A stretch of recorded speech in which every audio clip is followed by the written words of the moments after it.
You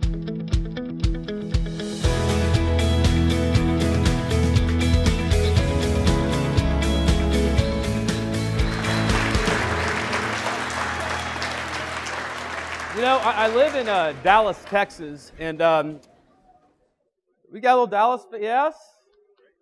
Yeah. You know what I love about coming to Philly, though? Philly is one of my favorite places to come speak, is really because of you guys, you know? I was golfing yesterday. I landed yesterday morning, met a group of guys out at the golf course, went golfing. We were 5 minutes late, right? We teed off at like 1:36.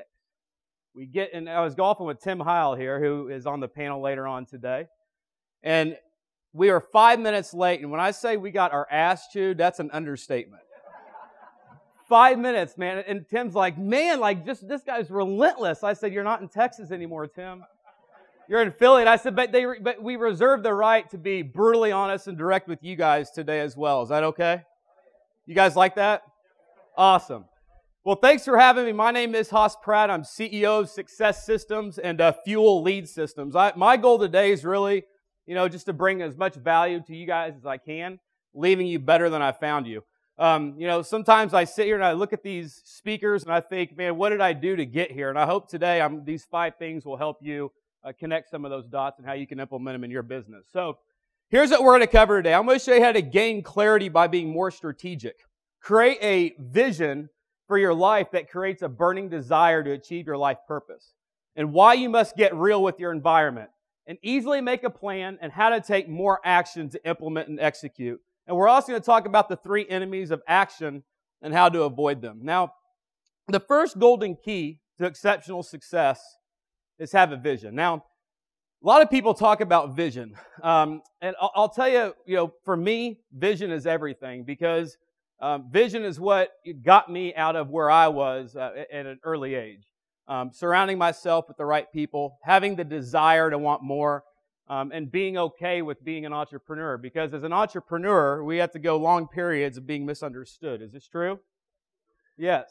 So having a vision a crystal clear vision is everything. And here's the thing about vision. We all have 2 choices in this room, right? We can make a living or we can design a life. Now, you guys don't come to the wealth building summit here today and, want to know how to make a living.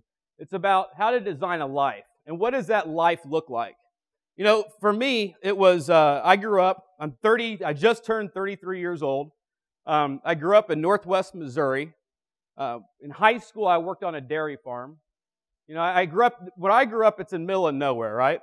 And I used to milk 250 head of cattle every single day. Do y'all have dairy farms up here? No? Yes? 250 head of cattle every day. I used to have to get up at 3 a.m. before school, go milk the cows, get out of school, and then go do it again. Every day, 7 days a week, 365 days a year. That's what milking cows was all about. And to say that I desire to have a different life is an understatement. But the other thing is I grew up and all my brothers were athletes, right? They're the star athletes, and, our family got significance from our athletics. And for me, I was never an athlete. Didn't care about athletics. I always wanted to go out and make money. I wanted to be successful, and that was the desire that I always had. And I knew that, for me, I never liked school. In high school, I never enjoyed it. I decided I wasn't going to go to college at an early age. And I remember the feeling whenever I decided I wasn't going to go to college, other people's opinion of me. Right? You're like destined for a life of being a loser, Haas. Like, you're not going to go to college. What are you going to do? And so I took that and I turned it into fuel. And I started a lawn service in high school. And in high school, I was mowing 90 lawns a week. I hired all my friends. I was making 6 figures a year. And I was doing well. And I had a guy that took me under his wing. His name's Jim Knibe. He's no longer alive, but he was a millionaire, and he took me under his wing, and he taught me these things that they didn't teach me inside those walls. And in fact, that's actually my high school there. And in that high school, I was homecoming king. I was the most popular guy in the school. I had my business that was local. I was destined for a life of staying in Northwest Missouri. And my mentor said, Haas, you got to sell it. I was like, what do you mean? He goes, sell. I go, who am I going to sell it to? He goes, sell it to your brother. I said, why would I do that? He goes, because you can make $100,000 a year here, but you can make $1 million elsewhere. And I've always been coachable, right? And I said, well, where do I go? He goes, go to Dallas. I said, why? He goes, you belong in Dallas. And so he goes, in fact, let's go down there. We'll check it out. We went to Dallas that weekend and fell in love, loved it, called my brother, said, I'm selling you my business, and I'm moving to Dallas. And that was in September of 2001. And I set the date. And I said on November 15th, which is just, a few weeks away, right? I said, I'm going to move to Dallas, and the business is yours. And I did that. So at 2:30 in the morning on November 15th, I loaded up my F-350 diesel truck with my 36-inch JVC TV in my suitcase, and I moved to Dallas, Texas in the middle of the night. To never come back, right? That was the idea. I even had a going-away party. And to this day, that was the single best decision I've ever made in my entire life. It was the scariest decision I've ever made in my life because I moved to Dallas and I didn't know anyone. Nobody. I was just going to become this entrepreneur. And I did. And I moved to Dallas and I get in real estate. And here's a couple things, though, that I realized that my mentor knew that I didn't know at the time, was he knew that he had to change my environment. Because we all become a product of our environment. We all do. I mean, think about it. The environment of Northwest Missouri is, you want to know what it is. My friends that I grew up with, are they doing anything different? No, they're still doing the same thing that they've always done. Not because they don't know any better, it's just their environment. That's what it is. And so we have to look at our environment because our environment is what we become a product of. And, and the thing with becoming a product of your environment is sometimes your environment that you're in now is not one that you want to become a product of. And this is true with your family, with your friends, with your work, with where you are. Because here's why. When I moved, I was aware. I became aware of things that I was never aware of. I saw cars that I never saw. I had different desires. And now the standard was raised. I had a different standard because I was now aware. And what my mentor helped me do, he said, Haas, here's the deal. You got to ask yourself this question. If you make that move, you got to have a vision. And he goes, you got to be crystal clear with that vision. In fact, you got to know where you want to be in 1 year, 3 year, 5 year, and 10 year. And going back to this, you guys, we've said this before. People overestimate what they can achieve in a year, underestimate what they can achieve in 5 years. That magic number there is a 5-year plan. Where, I've coached over, thousands of agents. I have thousands of hours with agents. And I'm always helping them craft this vision on where they want to be. And that 5-year number is crucial. Because most agents see what? They can't see past the next transaction. Most business owners can't see past that next transaction. So think about where you want to be, but decide what you want. Most people don't know what they want. They come here, they know they want wealth, but they don't know what wealth looks like. They don't know what part of wealth. Is it investing in real estate? Is it buying more real estate? What is it? Is it, how are you going to build your wealth? And strategize how to give it. But here's the thing. Living your life on purpose. This is the one thing that I've learned from my mentors is living a life on purpose. And I'm going to show you how this works. But think about the big picture, right? Creating a vision of what it looks like. Most people don't think big enough. I know for me, at the beginning, I didn't think beyond mowing grass in St. Joseph, Missouri. That was about as big as I thought. I want to mow 100 lawns a week. That was big thinking. So think about what that big picture is for you, but then think bigger beyond that. Because it's a matter of making your vision so clear and you can achieve anything that you want. But here's the thing. Once we have a vision, the thing that drives us to do what we do every single day, now we have to have a plan. Right? We have to have a plan, meaning, what does this thing look like? We talked about this, right? People overestimate what they can achieve in a year and underestimate what they can achieve in 5 years. How many people in this room have a business plan for your real estate business?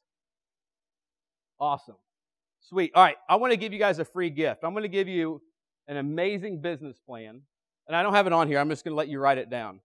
A business plan that will take you from, hey, Haas, I want to make $250,000 a year, and it's going to reverse engineer everything that you have to do in order to earn $250,000 a year.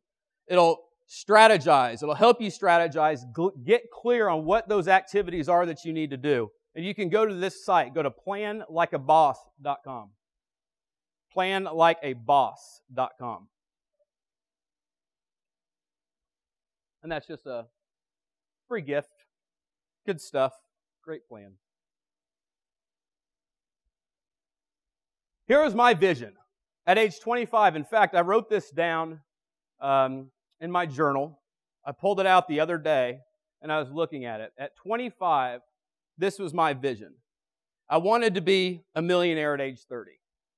I wanted to be a millionaire because I wanted to be that influence of every single person that I left and where I grew up, to be that one person that made it so they can no longer tell themselves the story that if you don't go to college and you don't do this, that you're destined for a life of being a loser.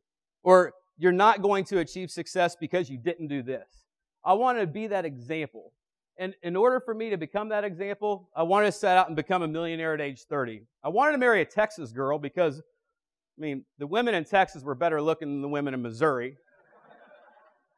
That was a perk when I moved to Texas. I was like, jeez, they didn't make those back home like that, So I wanted to marry a Texas girl. It's one thing I wanted to do. I wanted to have a Texas family. And I wanted to be an authority in my field. I got in real estate because that's the direction that my mentor told me to go. He said, get in real estate. He said, Haas, and stick with what you know. Dedicate a life to a field, to a craft, and make that your masterpiece. Focus on it, develop it, and don't get squirreled. Focus on it. And I thought, you know what?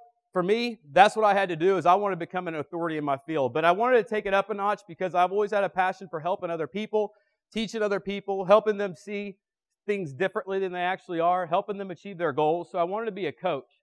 I wanted to be able to help other people to find out, why do people achieve? Why are some people successful and some aren't? Why do some people take action and other people don't? And I also wanted freedom, right? At the time, at 25, as I wrote this down, I did not have freedom. I was working my butt off, 90 hours a week. I was spending a lot of money, making a lot, but spending a lot. And I wanted to focus on the spiritual side as well, because life without fulfillment is the ultimate failure. But I also wanted a family. I wanted to be a family man. This was at age 25. And I got crystal clear on this vision of what I wanted to do. And I'm going to show you in a minute on what I did for my plan. How was I going to achieve this? When you write down your vision, it's fun to think, oh, that'd be great. I'm a millionaire at age 30. This is, I want to do this. I want to do that. But the question is what are you going to do to achieve those things? And so I went to work on myself, because I'm a mentor. My mentor, Jim Rohn, always said, right, working on yourself harder than you do everything else. And that's what I did. And so at age 25, I went to work. I had to be successful, but here's what I mean by create my story. In order for me to achieve my plan, I couldn't just be successful. I had to create a story of how I went from, working on a dairy farm, milking 250 head of cattle every single day, to moving to Dallas, Texas in the middle of the night, to getting in real estate in a market where I don't know anybody, blowing my life savings my first 6 months in real estate, losing everything, and then at that fork in the road, hiring a coach that taught me marketing, strategies, ways to grow my business, to listing 30 homes every month and never looking back. Now I can show you how to do the same. That story had to be developed. And so I went to work on that story. But I knew in order to craft that story, I had to grow in multiple areas. Think about real estate. We always look at different things of, oh, well, this can be, if I just get this one system, I can grow my business. Or if I could get this one account, I can grow my business. What if you look in the mirror and you say, how can I make that person twice as good at marketing as they are right now? Because that's the business we're in. We're in the marketing business. It's in the getting the phone to ring business. How can I make that person twice as good at converting appointments over the phone and face-to-face? What would happen to your income if you did that? Would it go up? Absolutely. And that's the great thing about working on yourself and developing the skill. But here's the thing. If you do that and you're able to have those skills, then nobody else can take those things away from you. And I know for me, in order to get to where I wanted to go, I had to go hit the road. I wanted to be a speaker. So Repetition breeds mastery. I've done over 1,000 live seminars in 45 states. That's why I said Philly. Philly is one of my favorite areas because I've been here multiple times. I love this area. I love the people here. And also the coaching.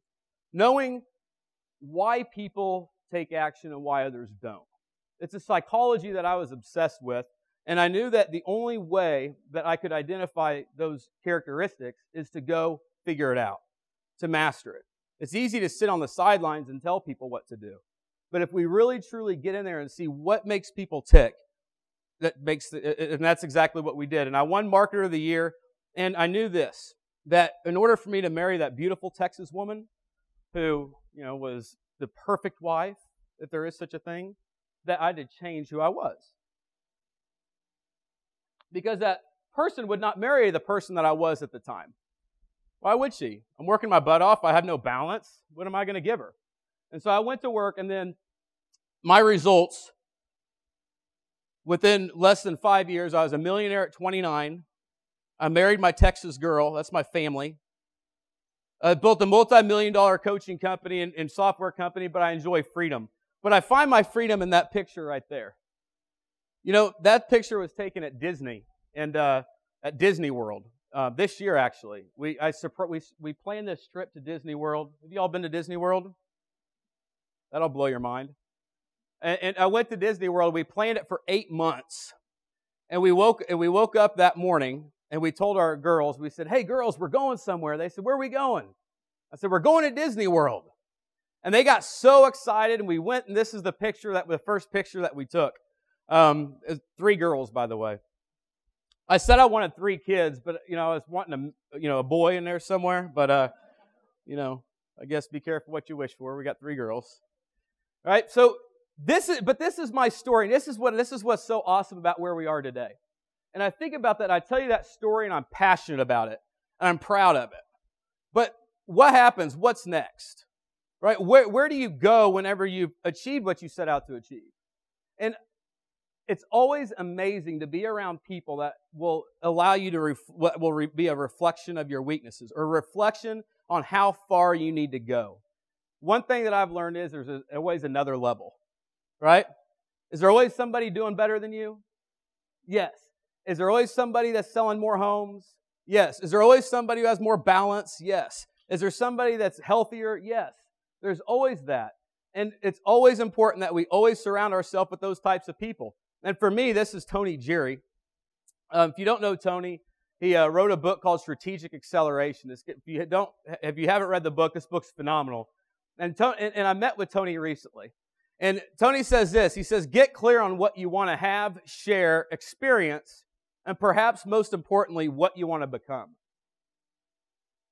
And so I met with him. He lives in Dallas. This guy, very, very successful. And he's very, very strategic. And I thought, every time I'm around him, I think, man, you are not doing that, Haas. You're not doing that. And he goes, Haas, we're sitting around his board, because we're talking about the event we're having in October. He goes, come here, I want to show you something. You may tell you something about vision. You're sitting there asking me about how to raise your girls. I've raised 2 girls. They're amazing girls. You don't want to know what I did? I go, how'd you do it? He goes, I was strategic. I said, what do you mean strategic? He goes, let me show you my vision board. And he took me in his garage, and he showed me this vision board. And this vision board was a vision board that him and his family have had since the girls were born. And that's their entire family vision board. And he was so strategic. You can't see it, but right there in the middle of that board, there's 12 core values that each of his daughters wrote down on what the core values their future husbands will have.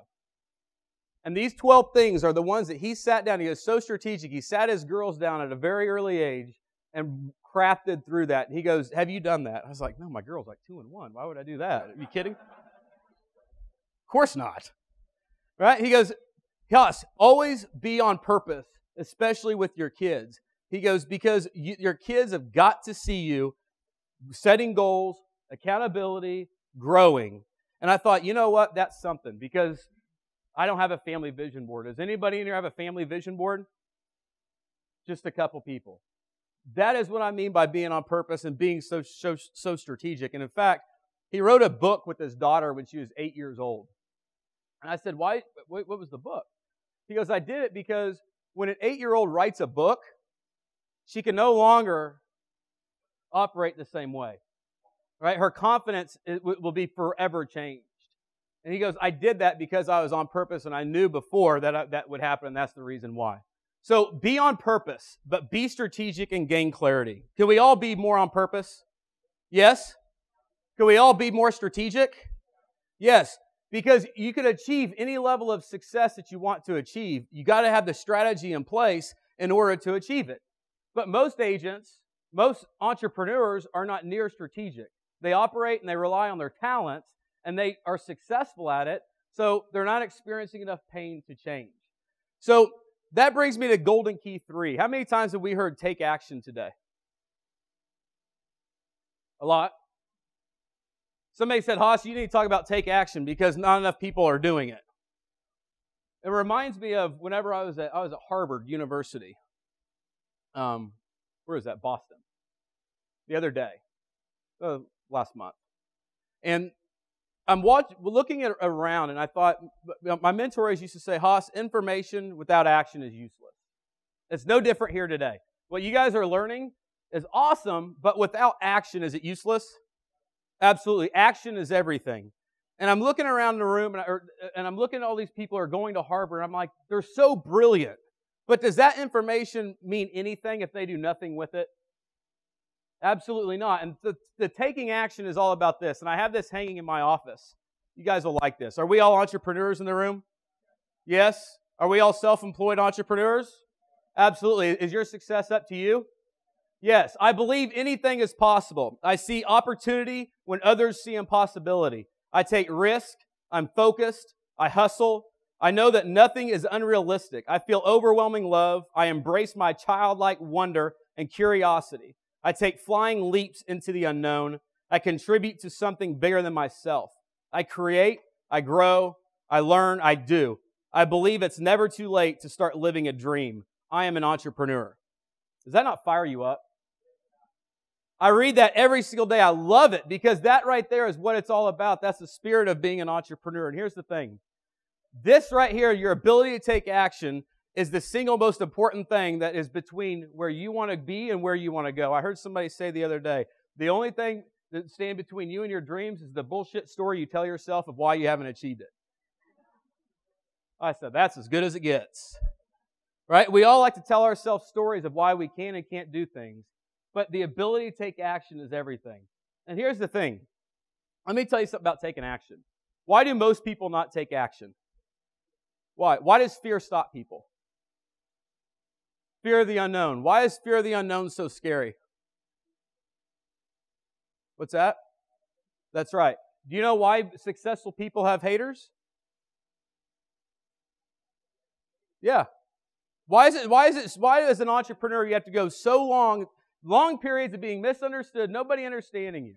Why? It's not jealousy. It's because if you make it, what happens is, when that happens, if you make it, they can no longer tell themselves the same story. That's what I set out to do when I left my hometown. I said, I'm going to be that example to where people can't tell themselves the same story they've told themselves. The same story that I was told time and time and time again. And that's why. But here's the thing. When you take that step and you take action, you start to become. We're human beings. That's what we do. We become. And so if we take the step and we're out there in the fear and in the unknown, what are we forced to do? Grow. It's like when I went from the farm in Missouri to Dallas, Texas, the place that will eat you alive in business. I mean, there's so many successful people there, right? Like there is in Philly, the big city, right? When I took that step, I changed. My environment changed. My awareness changed. Everything changed. Was I terrified? Absolutely. So just know that every single time you have fear trying to stop you and you think, oh my gosh, what am I going to do? Take the step. When you take the step, you'll start to become. When you become, you create a new floor and there's a new ceiling for achievement. You can no longer operate the same way. And I want to encourage you because a lot of you are thinking, oh, I need to do this. I should have done this. But your fear's been stopping you for a long time. And just take the step because the fortune favors the bold. Is this true? Be a person of action. A person of action has more energy, right? They move quickly. They decide quickly. Money follows that person. Money follows speed. And here's why. Let me back up. There's 3 enemies to taking action. This is why getting clear is so important. Absence of clarity will leave you with a lack of focus. So if we're not clear on our vision and what we want to do and who we have to become, then we're going to have a lack of focus. And when we have a lack of focus, we have poor execution.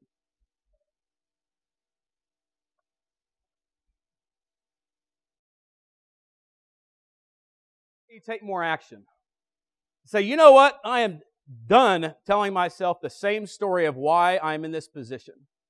I'm no longer going to be living my life the same way. I'm no longer going to be thinking the same way. I'm no longer going to start blaming. I'm going to stop blaming everything around me for my lack or for my lack of success. And I'm going to start to look in the mirror and go to work on that person. Today, I decide to take action. Today, I decide to take that first step, that first leap of faith, and follow your intuition. Every one of us, we have intuition inside us. I remember whenever I was 17 years old, I was sitting in the kitchen of my mentor's house, and I was sitting there, and I was telling him, I said, Jim, I feel like I'm different. He goes, what do you mean? I said, I talk to my friends, and like what they talk about, I have no interest.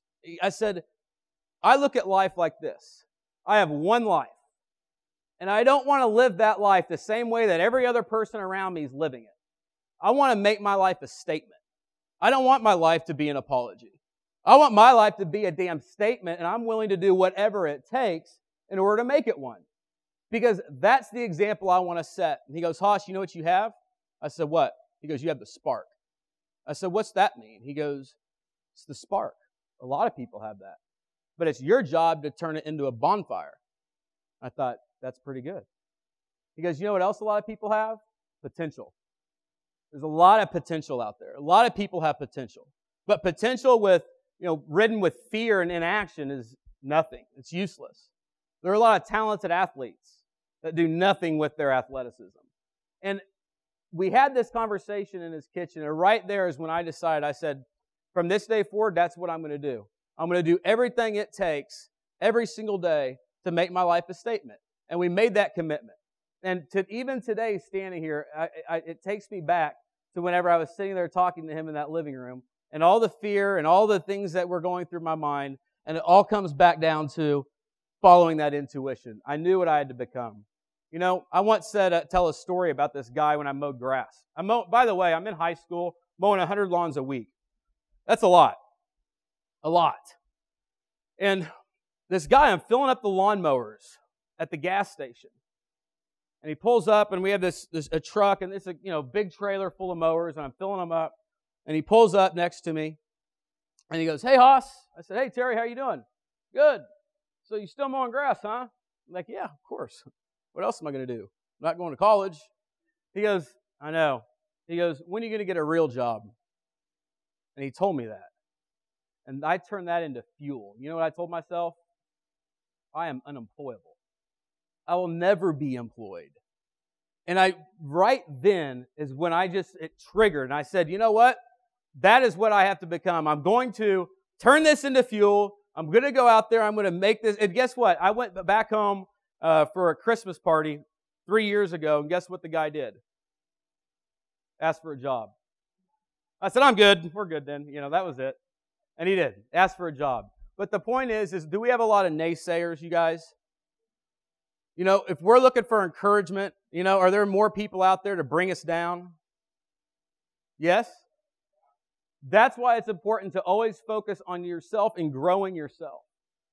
Because all that does, for me, it was just, I was shattering his belief. And that's what it is. They don't know any better. We do. So what we have to do is we have to take that and we have to grow. And understand this. The bridge between where we are and where we want to go, those steps is all about taking action. Because through taking action, what happens is we grow, which is my fourth step. My fourth golden key is growth. This quote right here changed my life. Y'all ever heard this quote? Success is not something you pursue, it's something you attract by the person you become.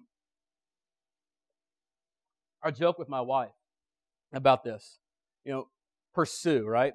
And I talk about this because it's, for me, it was when I wrote down this is why I wrote to become the man that I wanted my wife would marry.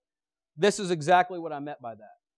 If you become what you will attract it, right? So if you become a better marketer, you're going to attract more business. If you become better at scripts, dialogues, conversion, will your business grow? If you become a better leader, what will happen? Absolutely. So it's all about growth. And some people, we say, well, shoot, I'm not this or I'm not that. I was never a coach. I was a dairy farmer. Does that mean I stay a dairy farmer? I'm telling y'all, dairy farming sucks.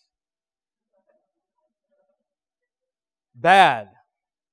Never want to go back there. So success is something we attract by the person we become. And I love this right here, and this is from a Harvard business study. And I don't want y'all to think I'm sitting around reading Harvard business studies, because I don't. But I have a guy that sent me this, and he sends me all these. He reads all these magazine articles, and he sends them to me, all the best ones. And this is one that stood out. And I'm going to read this to you because I thought this was powerful. Whether because of natural personality or deliberate training, all of the successful leaders in the Harvard study reflected regularly on themselves, their successes and failures, their strengths and weaknesses. They often diagnosed their own problems before anyone else did. Without humility, though, it is impossible to be self-reflective. How can we acknowledge weakness and mistakes if we are not at all concerned with seeing ourselves as we truly are?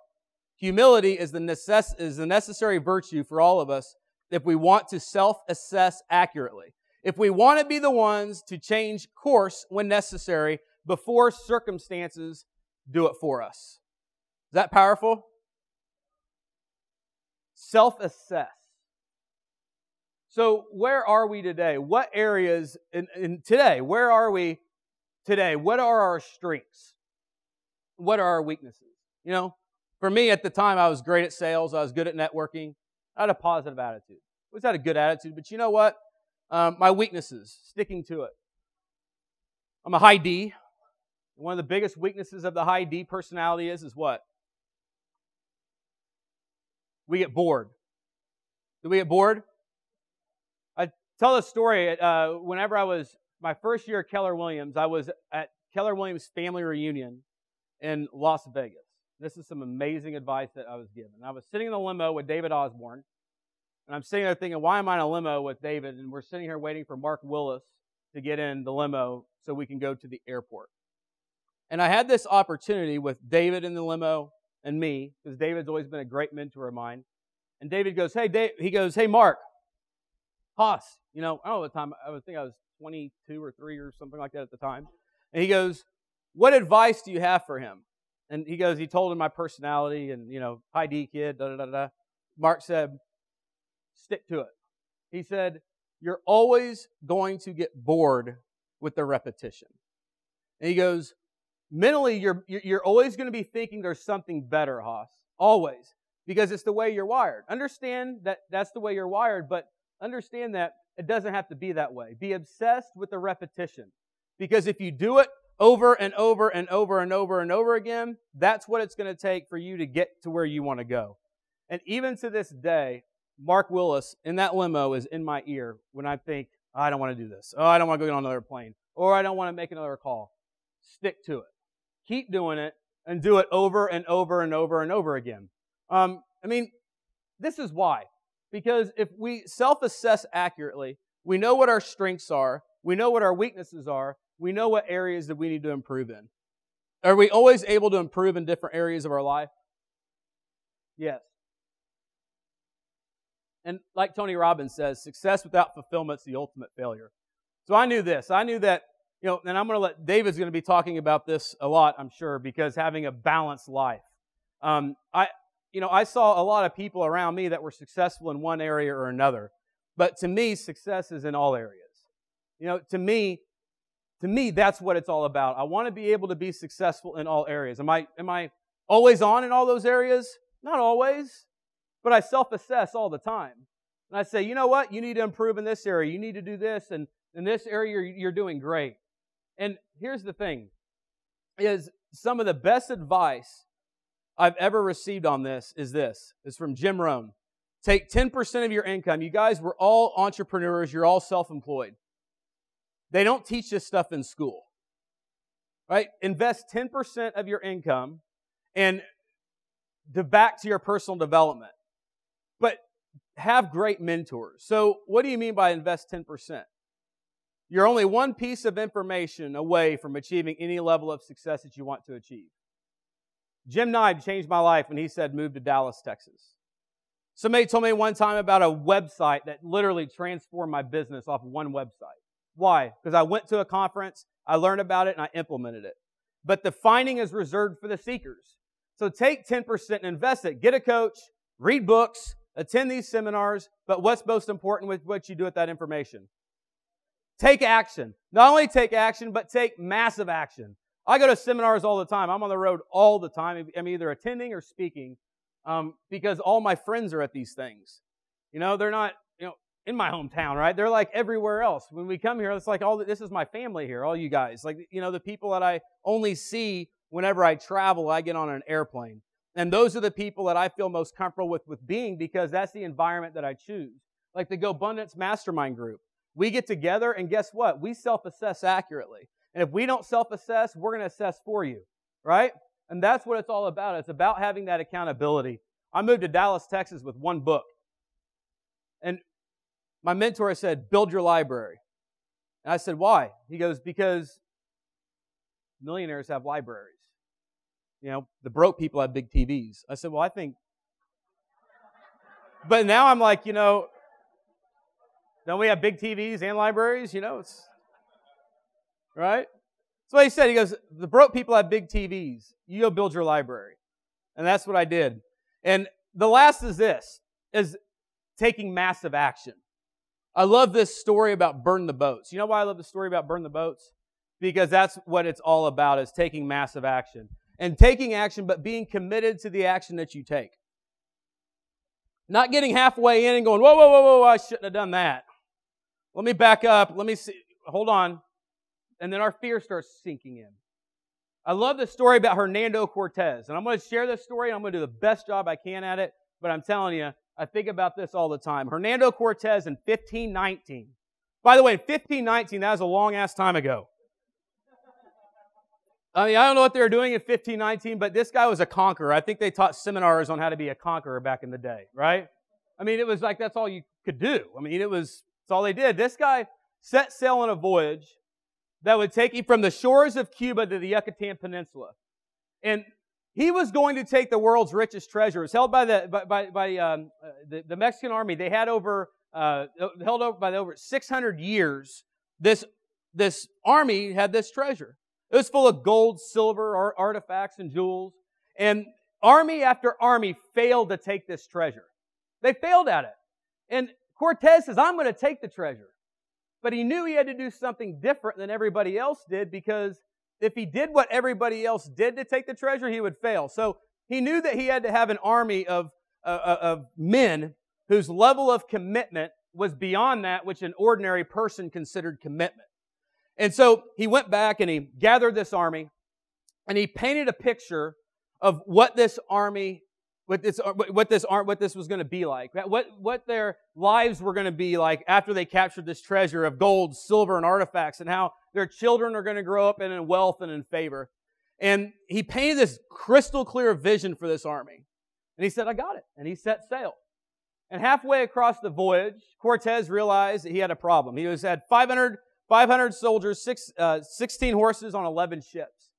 And these people got scared. They turned into whiners, right? The vision started slipping away. And so when they ran the banks of the peninsula, Cortez said, he's gathered everybody around, and he wanted everybody to hear talks, again, reminding them about why they're doing it and what they're about to make happen.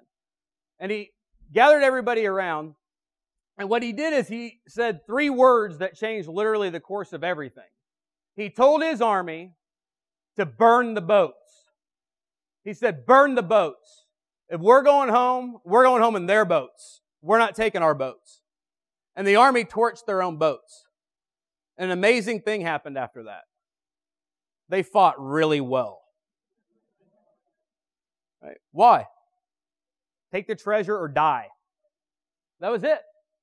And they took the treasure who'd been held by the same army for over 600 years. Why is that? Because they had no other option. The boats in our lives are what? Plan B. If this doesn't work out, I can always fall back on, I'll be a hairdresser. Or I'll go back to doing landscaping. Or I'll do this. If this doesn't work out, this can happen. We all have that. And if we're going to get from where we are right now to where we want to go, which for some of us, it's a long way, right? It's always funny when we're growing, you always realize how far you came, but how far you have to go. But we have to eliminate all other options. And plan B is a boat that we have to burn. So think about your life.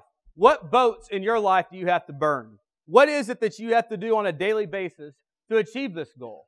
And what is it that we have to do to eliminate, to achieve the goal of financial freedom or time freedom or freedom from authority or freedom from uncertainty? Cortez was a wise man. And I love that story because so many times in my life, there's a boat that creeps up. And as soon as it does, burn it. And I think about that, but here's the deal. It's all about taking massive action. And I want to leave you with some action steps. And these are some action steps that my mentor shared with me. And I always like to share it with people because I don't think enough people do it. I don't think enough people write down what they want their life to be like. And I know I didn't for a long time. Write down 100 things that you want to achieve in your life. If you could do it by the end of the day, that would be fantastic. Why not wait till tomorrow? Action now. Do it now. Write down what it is you want to achieve in those 100 things that you want to achieve in your life. And then what you do is go back and look at it next year, the year after, and see how fast you knock those things out. Next is create a vision board. For me, I'm creating a family vision board because I was around someone that I was able to see my reflection of my weakness. Oh my gosh, I didn't do that. That's why it's important to change our environment, be around like-minded people, higher level people. 5-year vision statement. Signed up for a seminar to attend, seek a mentor, and follow your vision. But more importantly, you guys, as I leave you today, always remember to be bold, take action, and always make it happen. Thank you all very much.